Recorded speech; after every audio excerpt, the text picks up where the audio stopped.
Mnangagwa targets looters' assets. The government has ordered all those who externalized huge sums of money to acquire properties outside the country to declare their assets, as the deadline for the return of all looted funds draws closer.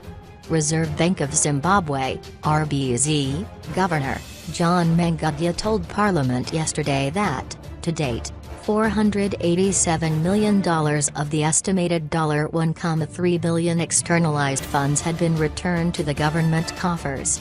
Appearing before the Parliamentary Portfolio Committee on Finance, Mangudya said the government was happy with the response rate, as 45% of the known externalized funds had been returned. "We are happy with the response. 100% response is always difficult, but just for ease of the calculations it is not only $250 million that came in," he said. "We said $187 million was declared by firms as having been externalized but came in as imports, so that we have to add it, so from $1.3 billion. We need to remove $187 million, and apart from the $187 million there are also houses that were purchased by Zimbabweans outside Zimbabwe," he said. "So, what they, government, are saying is that out of the $1.3 billion that went out, $250 million is coming back. $187 million is money that went out, but came in as imports, and $50 million was used to purchase fixed properties outside the country, so we need to add those ones. That is why we said 45%. When Newsday called last night for further clarifications on the 45% that was received, Mangudya said it was $287 million instead of the $187 million. It is supposed to be $287 million plus $250 million plus $50 million to make it $587 million divided by $1.3 billion, that is your 45%. So the $287 million came in as imports, $250 million that came in as cash, and $50 million, which was declared as assets outside the country. If you add those three they give you $587 million, he said.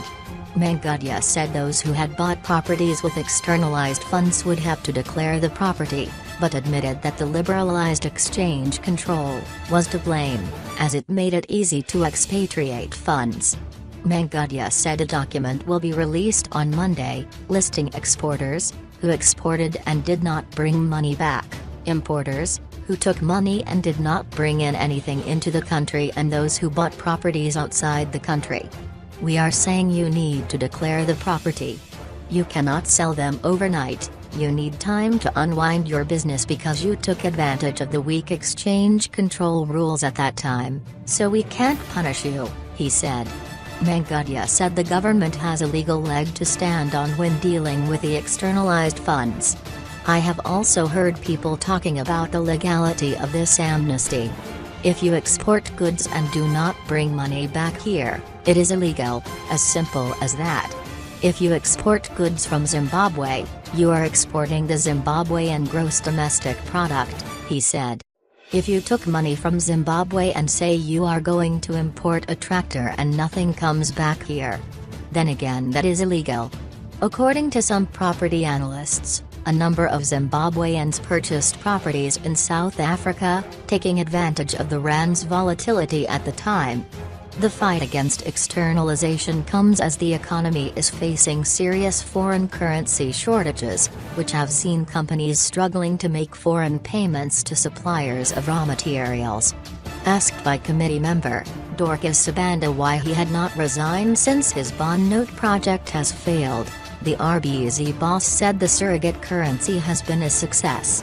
"I have not resigned because I am so happy that the bond notes aided in helping the companies in Zimbabwe to be resuscitated," Mangudya responded. Before the bond notes were introduced under the $200 million Afrexim Bank facility in 2016, Mangudya said he would resign if they failed to attain the desired results. Yeah.